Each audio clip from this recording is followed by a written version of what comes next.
नमस्कार केमन आছেন सबाई আমার নতুন একটি ভিডিওতে আপনাদের সকলকে স্বাগত জানাই। আজ আমি অনেক দিন পর ভিডিও দিলাম, প্রায় এক মাস পর আজ আমি ভিডিও দিলাম। আজ তো দেবী পক্ষের শুভ সূচনা এবং পিতৃপক্ষের অবসান।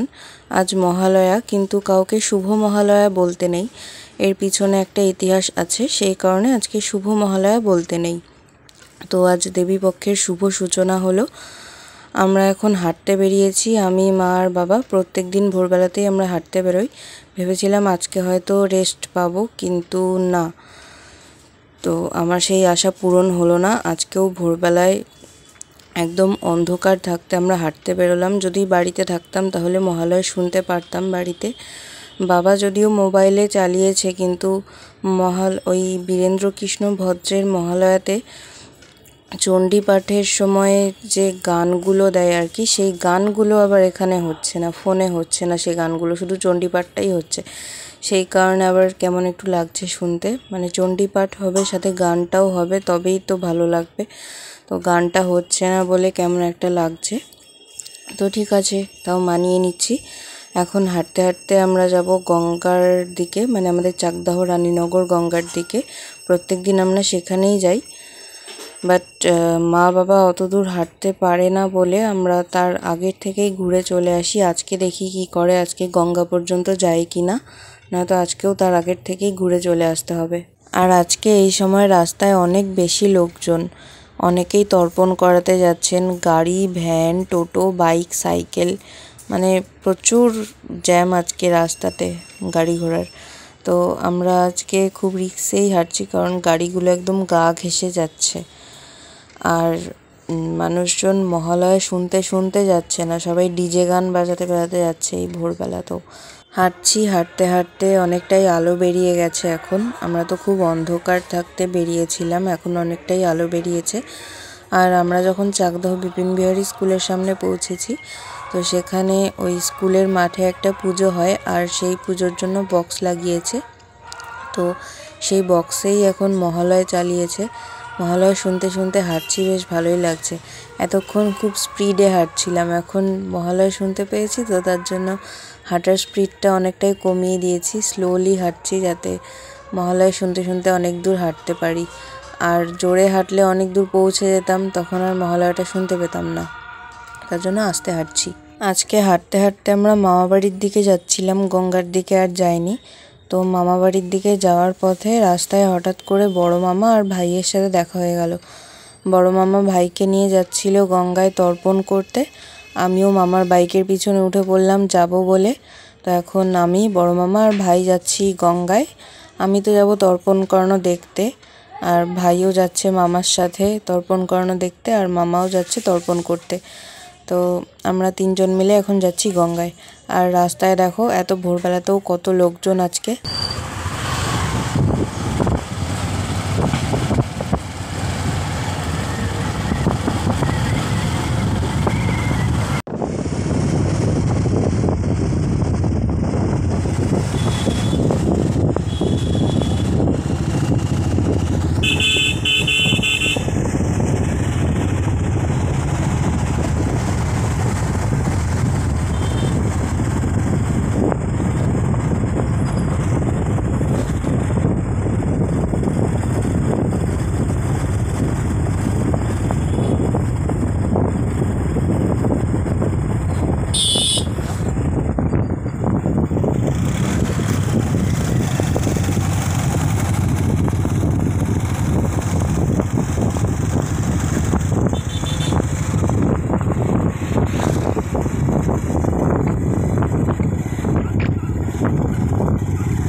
আমরা এসেছি চিরেকল নামক একটা গঙ্গার ঘাটে।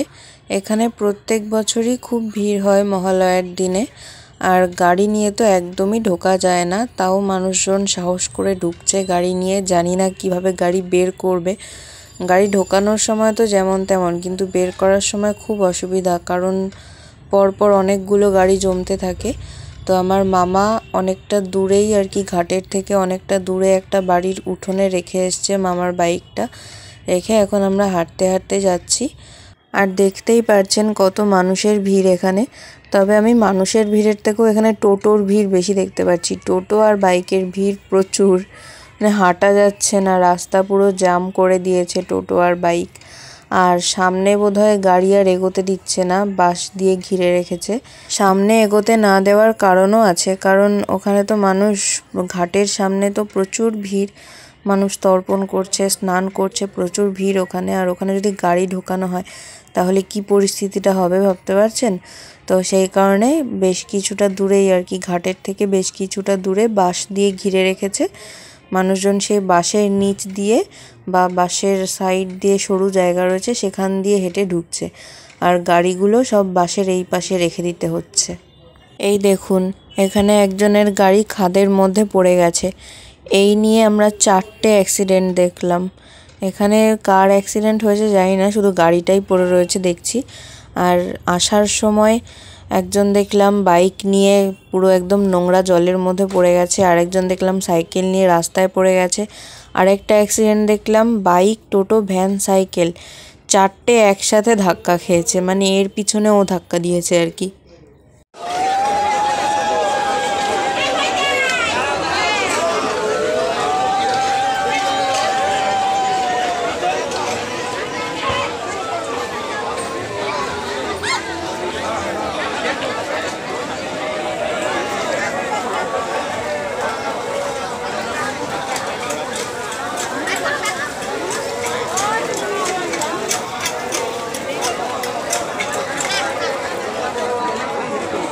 আপনারা তো দেখতেই পারলেন যে ঘাটে কত মানুষের ভিড়, মানুষের কোলাহল, তারপর কত মানুষ তর্পণ করছে। 3-4 জন ঠাকুরমশাই পাশাপাশি দাঁড়িয়ে মন্ত্র বলছে।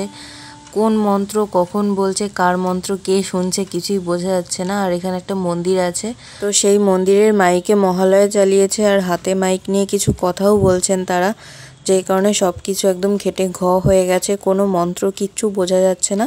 তো আমি মামাকে বললাম যে চলো মন্দিরের পিছন দিকে চলো, ওখানকার ঘাটে নামবে, নেমে ওখানে বাবাকে ফোন করবে, বাবা ফোনে মন্ত্র বলে দেবে আর তুমি সেই অনুযায়ী তর্পণ করবে। তো মামা বলল ঠিক বলেছিস।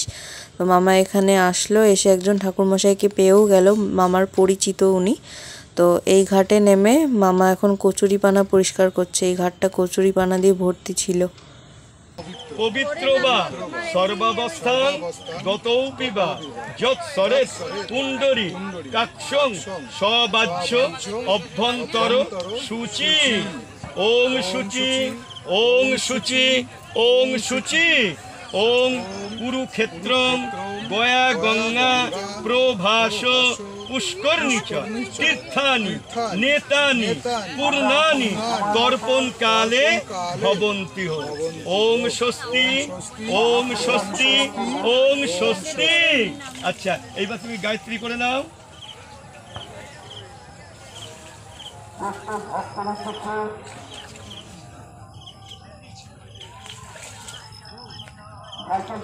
মামার তর্পণ হয়ে গেছে, আমরা ভাবলাম বাড়ি ফিরবো, কিন্তু ফিরতে পারছি না। দেখুন এখানে কি পরিমাণে যানজটের সৃষ্টি হয়েছে, কিভাবে বেরোবো এখান থেকে বুঝতে পারছি না, কখন যে এই যানজট ছাড়বে।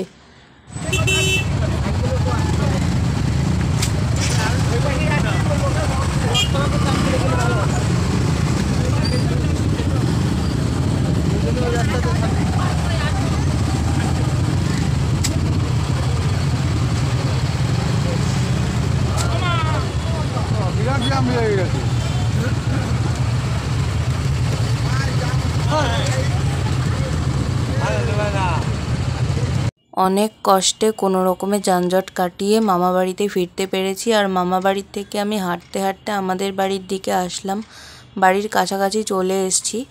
আর বৃষ্টিও নেমে গেছে, কি পরিমাণে মেঘটা করেছে দেখতেই তো পারছেন। যখন আসছিলাম মাঝ রাস্তা পর্যন্ত এসেছি তখন রোদ ছিল, তারপর হঠাৎ করে কালো করে মেঘ করে আসলো। আর এখন বাড়ির কাছাকাছি আসাতে ঝিরিঝিরি বৃষ্টিও নামতে শুরু করেছে। তো এখন দৌড়ে যাই, বাড়িতে ঢুকি। এক্ষুনি ঝমঝমিয়ে নেমে যাবে মনে হচ্ছে, আগে বাড়ি ঢুকি। আমি বাড়ির দরজার কাছে এসে দাঁড়ানো মাত্র বৃষ্টিটা ছিটে ফোঁটা থেকে ঝমঝমিয়ে নামতে শুরু করে দিল। মানে দরজাতে আমি ঠেসে দাঁড়িয়ে রয়েছি, মাকে ডাকছি, মায়েরও তো একটু আসতে সময় লাগবে, মা কাজ করছিল, তো সেই সময় উঠে আসছে আর তখনই একদম ঝমঝমিয়ে নেমে গেছে। আর আমি বাড়ির দরজায় একদম ঠেসে দাঁড়িয়ে রয়েছি ফোনটাকে বাঁচানোর জন্য। তো মা খুললো, কোনো রকমে ভেতরে ঢুকেছি, তাও একটু ভিজে গেছি। আর ফোনটাকে তো একদম দরজার সাথে ঠেসে নিয়েছিলাম যাতে ফোনে জল না লাগে।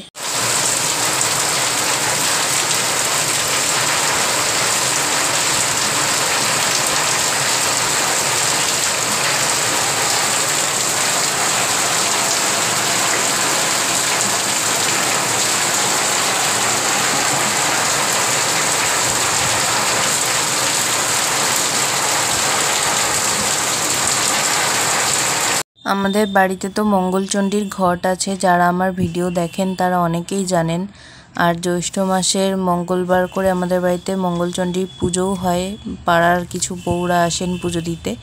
তো সেই মঙ্গলচণ্ডীর ঘটটা মহালয়ার দিন, মানে সেই ঘটের জল আর কি মহালয়ার দিন পাল্টানো হয়। প্রত্যেক বছরই সেই ঘটের জল মহালয়ার দিন পাল্টানো হয়, আর 1 বছর ধরে সেই ঘটে জল রেখে দেওয়া হয়। 1 বছর পর অর্থাৎ মহালয়ার দিন সেই ঘটের জল পাল্টানো হয়, কিন্তু পুরনো জলটাও একটু দেওয়া হয়। ঘটের জল পাল্টানোর সময় সেই পুরনো মানে ঘটের আগের যে জল ছিল সেই জল একটু রেখে দেওয়া হয় আগে থেকে, সেই জলটা আগে দিয়ে তারপর আবার নতুন জল দেওয়া হয়।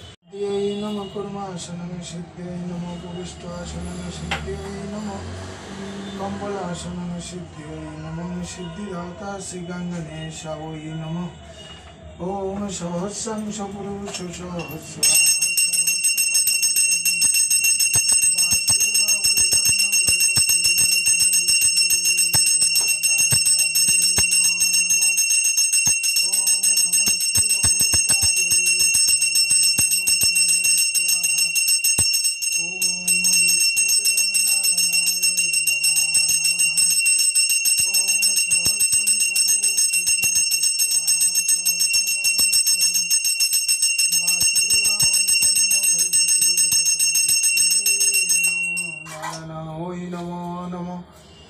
ओम नमस्ते बहुरूपाय विष्णुदेवं परमात्मने स्वाहा। আমাদের পাড়ায় পুজোর প্যান্ডেল করতে এসছে আজকে। এই বছর প্যান্ডেলটা আমাদের বাড়ির দিকে কিছুটা এগিয়ে এসেছে, নয়তো প্রত্যেক বছর ওই যে একদম সোজা যে একটা জায়গা দেখা যাচ্ছিল সেই জায়গাটাতে হতো প্রত্যেক বছর। ওখানে পাশেই পুকুর রয়েছে, তো সেই পুকুরের পাশে হতো। এই বছর থানার দিকে একটু এগিয়ে নিয়ে আসা হয়েছে পুজোটা।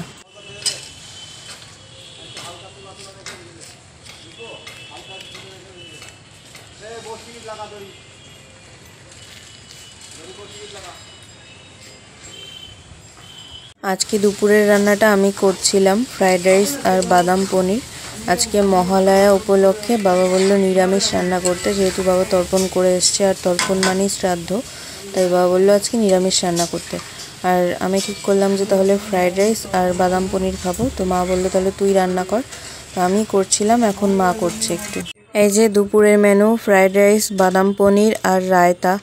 রায়তাটা লাস্টে আমি বানালাম, মাকে বললাম একটু গাজর আর শসা কুচিয়ে দিতে। আজকে তো পেঁয়াজ খাবো না যেহেতু নিরামিষ, গাজর, শসা, চাট মশলা আর বিট নুন দিয়ে বানালাম।